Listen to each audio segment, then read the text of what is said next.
خدایانه داسې کار دی باچا چې د پرون نه تقریبا را دې خوا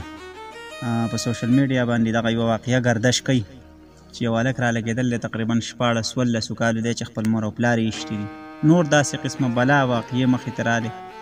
دغې ته په کوم نظر ګورې ریان صاحب یو داسې نظم ووایه چې د نوي کل ته پکې یو داسې پیغام میلاو شي چې هغو ته یو عبرت واخلي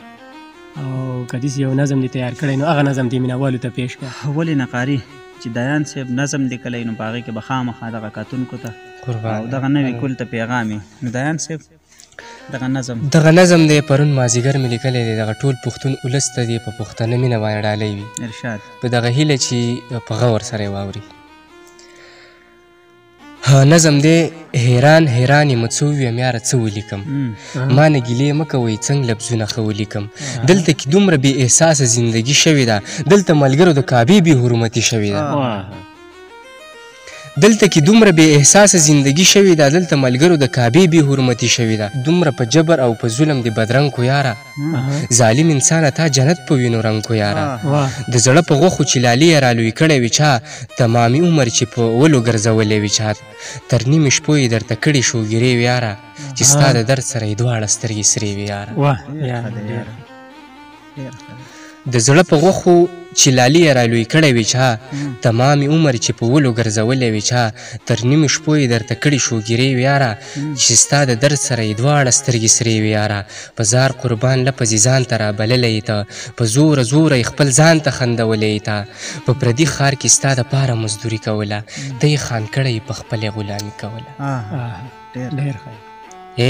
په پردي ښار کې ستا دپاره مزدوري کوله ته یې خان کړی په خپلې غلامي کوله ځواني یې ستا د ارمانونو په خاطر زړه کړه خپل ځان یې نار کو ستا خېټه یې پوره مړه کړه چې د په خپلو وینو سره کړه څه ګناه یې کړې وه چې دغه پلار او دغه مور به څه خطا کړې وه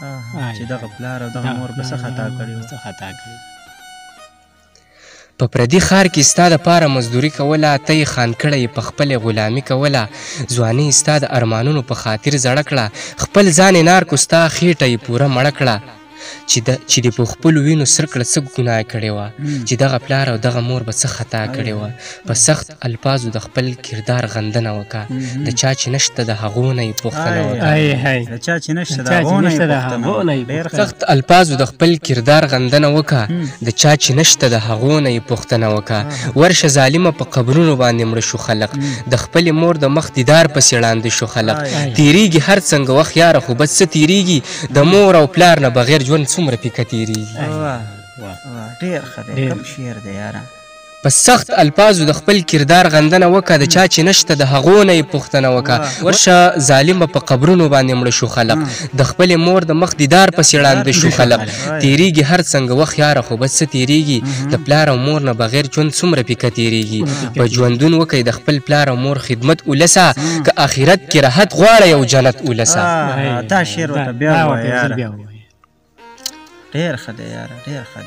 تیریږي هر څنګه وخت یاره خو بس څه تیریږي د پلار او مور نه بغیر ژوند څومره پې کتیریږي په ژوندون وکئ د خپل پلار او مور خدمت اولسه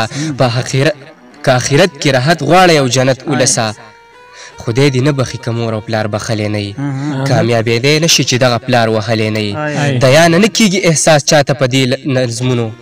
بې درده خلک څه پوهېږي یار په دې لفظونو